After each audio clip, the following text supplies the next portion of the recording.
Di sebuah kerajaan yang dikelilingi oleh ladang yang hijau dan indahnya pegunungan, terdapat sebuah desa yang makmur dan penuh dengan kebahagiaan. Penduduk desa hidup rukun dan sejahtera. Ratu Elena adalah ratu yang baik hati dan penuh kasih. Ratu dan raja sedang menanti kelahiran putri pertama mereka. Seluruh penduduk desa memberikan doa terbaik untuk keluarga kerajaan.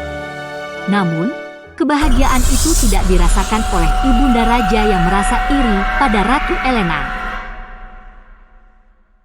Saatnya pun tiba, Ratu Elena melahirkan seorang putri yang cantik dan sehat. Raja dan ratu sangat bahagia atas kelahiran putri pertama mereka. Ibunda raja merasa iri hati hingga membuat dirinya sulit untuk bersukacita dalam kebahagiaan orang lain. Karena raja semakin banyak memberi perhatiannya kepada Ratu Elena dan putrinya. Suatu malam, ketika semua penghuni kerajaan sedang terlelap, ibunda ratu menculik putri dari kamarnya dan membawa putri tengah malam tanpa diketahui siapapun.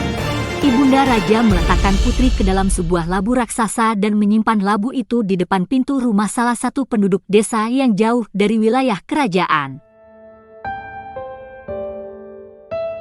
Setelah mengetuk pintu rumah itu, kemudian ibunda raja lari meninggalkan putri begitu saja. Ketika tengah malam ratu terbangun dari tidurnya, ketika ia masuk ke dalam kamar putri, ratu histeris karena putri hilang dari kamarnya. Seketika ratu dan raja langsung mencari putri ke segala penjuru desa malam itu, hingga esok hari raja dan ratu terus mencari putri. Namun hasilnya nihil, Ratu Elena kecewa dan sangat terpukul. Dia selalu menangis sepanjang malam.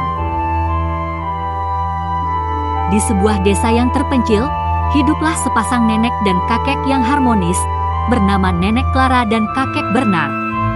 Mereka hidup bahagia di ladang yang subur, menyirami tanaman, dan merawat hewan peliharaan mereka.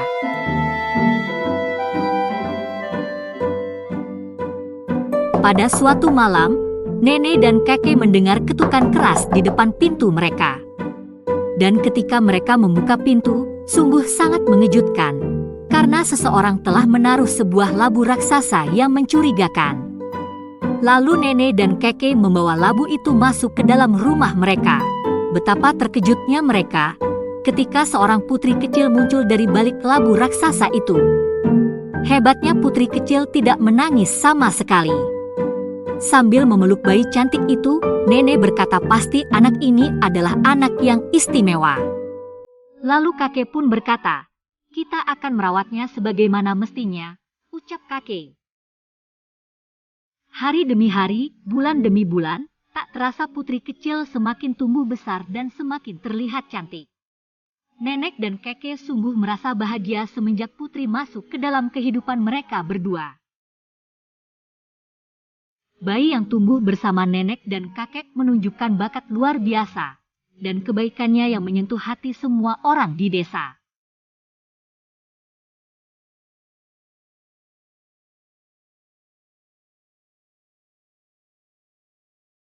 Sepuluh tahun kemudian.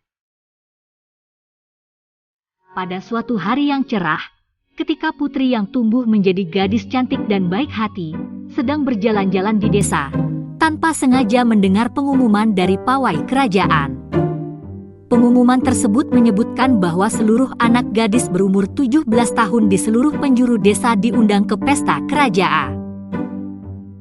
Hari itu para gadis sudah mulai berkumpul dan berdatangan ke kerajaan untuk memenuhi undangan berharga dari Ratu Elena dan Raja. Siang itu putri bercerita kepada sang nenek bahwa kerajaan mengadakan sebuah pesta dan mengundang setiap anak gadis yang berumur 17 tahun untuk datang menghadiri pesta di kerajaan. Lalu nenek pun menyuruh agar putri pun turut ikut menghadiri pesta tersebut. Setelah cukup lama berpikir, putri pun berlari dan bersiap untuk menghadiri pesta itu. Setengah berlari dia datang menuju kerajaan dengan gaun cantiknya yang sederhana dan sedikit memoles tipis wajah cantiknya. Saat memasuki istana, di tengah para undangan lain, putri putri menjadi pusat perhatian semua gadis di dalam istana. Ratu Elena merasakan jantungnya berdegup kencang ketika melihat seorang gadis cantik yang ada di depannya. Raja dan ratu begitu takjub melihat kecantikan gadis yang sedang berjalan ke arahnya itu untuk memberikan bunga sebagai hadiah untuk mereka.